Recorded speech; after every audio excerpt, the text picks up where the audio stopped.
Story 1: The Silent Visitors. The rain fell in torrents, hammering against my windows and drowning out the usual sounds of the neighborhood. I had always found storms soothing, but this night felt different. The air was heavy with a sense of foreboding. I was alone, tucked under a blanket on my couch, when the power went out, plunging my house into darkness. I grabbed a flashlight and lit a few candles. The flickering flames cast eerie shadows on the walls, heightening my unease. I tried to focus on my book, but a persistent knocking at the front door broke my concentration. Startled, I glanced at the clock, nearly midnight. Who could be visiting at this hour, in this weather?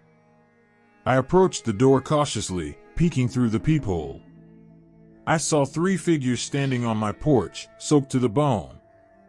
Their faces were obscured by the darkness and the rain, but something about them seemed off.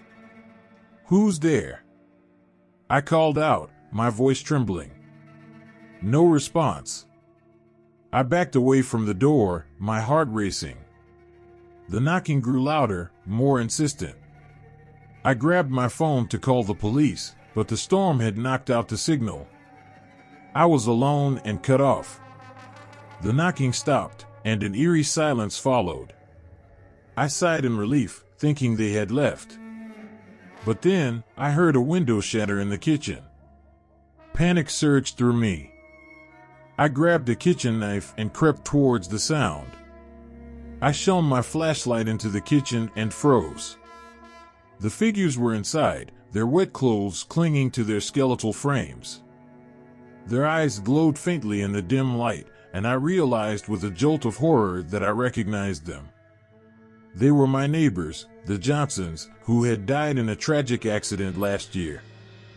"Why are you here?" I whispered, my voice barely audible. They didn't answer. Instead, they moved towards me, their movements slow and deliberate. I stumbled back, nearly tripping over a chair. Desperation took over, and I ran upstairs, locking myself in my bedroom. I could hear their footsteps echoing through the house, growing louder as they climbed the stairs. I barricaded the door with a dresser, my hands shaking. I needed to find a way out. I opened the window and looked down. It was a long drop to the ground, but the rain-softened grass might break my fall. I climbed out onto the ledge, the rain soaking me instantly. As I was about to jump, the bedroom door burst open. One of the figures reached out, its hand passing through the dresser as if it were made of mist. I screamed and let go, falling into the darkness. I hit the ground hard, pain shooting through my body. Ignoring the agony, I scrambled to my feet and ran towards the woods at the edge of my property.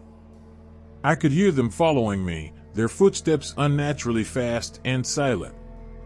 I ran deeper into the woods, branches slashing at my face and clothes. My breath came in ragged gasps, but I didn't dare slow down.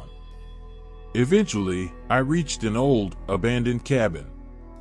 I ducked inside, hoping to find some place to hide. The cabin was dark and musty, but I found a trapdoor leading to a small cellar. I climbed down and pulled the door shut, trying to calm my racing heart. I could hear the figures outside, their low, guttural voices echoing through the night. Hours passed, and the storm began to subside.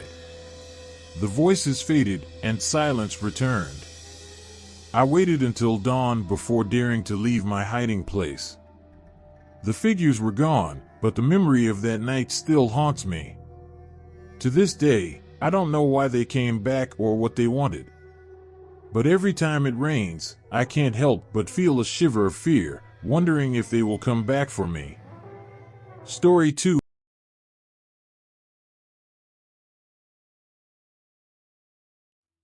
The rain had been relentless all evening, a constant downpour that turned the streets into rivers and masked the usual sounds of the city. I had just finished dinner and was settling into my favorite chair with a cup of tea when the power went out. The house plunged into darkness, save for the occasional flash of lightning that illuminated the room. I sighed, reaching for the flashlight I kept on the coffee table. The beam of light cut through the darkness, casting long shadows on the walls. I lit a few candles, their flickering flames adding to the eerie atmosphere. As I tried to relax, a sudden knock on the door made me jump. Who could it be at this hour? I muttered, my heart racing. I approached the door cautiously, peeking through the peephole. 3 figures stood on my porch, drenched from the rain. Their faces were obscured, but something about their postures seemed familiar. I hesitated before calling out. Who's there? There was no response. The figures stood motionless, as if waiting. A chill ran down my spine. I decided not to open the door and backed away slowly. Suddenly, I heard the sound of breaking glass from the back of the house. I spun around, my flashlight beam revealing shattered glass and rain pouring in. The figures were no longer on the porch. Panic surged through me. I grabbed a kitchen knife and crept towards the broken window. As I rounded the corner, my flashlight illuminated the intruders. I gasped, dropping the flashlight in shock. The beam rolled, casting an eerie light on the faces of my old neighbors, the Carters. They had died in a house fire years ago, yet here they were, dripping wet and pale as ghosts. What do you want? I whispered, my voice trembling. They didn't answer. Instead, they moved towards me, their eyes vacant and cold. I stumbled back, my mind racing. I needed to get out. I bolted for the stairs, hearing their footsteps behind me. I locked myself in my bedroom, my hands shaking as I pushed furniture against the door. I had to find a way out. I opened the window and looked down at the rain-soaked yard. It was a long drop, but there was no other choice. As I climbed out onto the ledge, the door behind me burst open. The Carters reached out, their hands passing through the barriers as if they were made of smoke. I jumped, landing awkwardly on the ground below. Pain shot through my leg, but I forced myself to run. I fled to my neighbor's house, banging on the door until they let me in. Mrs. Jenkins looked at me with wide eyes, her concern evident. What happened? She asked, pulling me inside. My old neighbors, I gasped. The Carters, they were in my house.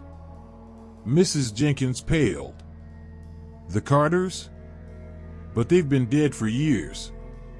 We called the police, but when they arrived, the house was empty. There were no signs of forced entry, no evidence of anyone but me. They assured me it was just my imagination, a trick of the storm and the dark. But I knew what I had seen. The Carters had come back, their presence as real as the rain. I couldn't stay in that house.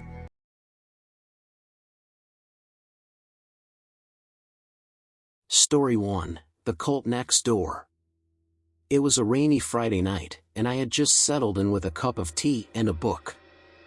The storm outside was relentless, thunder shaking the windows and lightning illuminating the darkened room sporadically.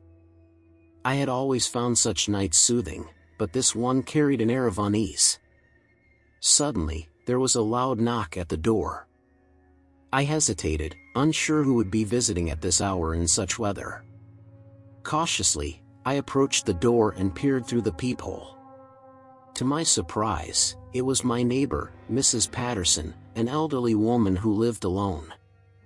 "Who is it?" I called out, trying to mask the tremor in my voice. "It's me, Mrs. Patterson." "I need help, please," she replied, her voice barely audible over the rain. Concerned, I opened the door slightly. She looked drenched and frail. "What's wrong?" I asked, opening the door wider.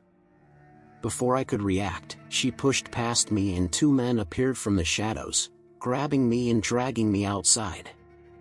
I struggled, but they were too strong. They blindfolded me, and I felt the cold rain soaking through my clothes as they shoved me into a van. I was terrified, my mind racing with thoughts of what they might do. After what felt like an eternity, the van came to a stop, and I was dragged out. The blindfold was removed, and I found myself in a dimly lit basement. The walls were lined with strange symbols, and a large, ominous altar stood in the center. Mrs. Patterson and the men stood before me, their faces devoid of the warmth I once knew. "Why are you doing this?" I asked, my voice trembling. "We need a sacrifice," Mrs. Patterson said coldly. "The storm has brought us the perfect night for a ritual." I realized with horror that my neighbors were part of some cult. They bound me to the altar, chanting in a language I didn't understand. Panic surged through me, and I struggled against the restraints, but they held firm. As the ritual continued, I noticed a loose stone on the floor nearby. With all my strength, I kicked at it, managing to dislodge it. The stone rolled towards the altar, and I seized it with my free hand, using it to frantically cut at the ropes binding me. Just as Mrs. Patterson raised a dagger, I freed myself and struck her with the stone. She fell back, giving me enough time to grab the dagger and cut the remaining ropes. The men lunged at me, but I managed to dodge them and sprint towards the door. I ran through the dark, unfamiliar house, the cult members close behind. Bursting outside into the pouring rain, I kept running, adrenaline and fear propelling me forward. I stumbled upon a police patrol car and waved frantically, screaming for help. The officers quickly assessed the situation and arrested Mrs. Patterson and the men. They searched the house and found evidence of their dark practices. I was safe, but the memory of that night haunted me for weeks. The storm had passed, but the scars of that night remained. I moved away from the neighborhood, seeking a new beginning far from the horrors I had experienced. Yet every time it rained, I couldn't help but feel a shiver of fear, wondering if there were other secrets lurking in the shadows.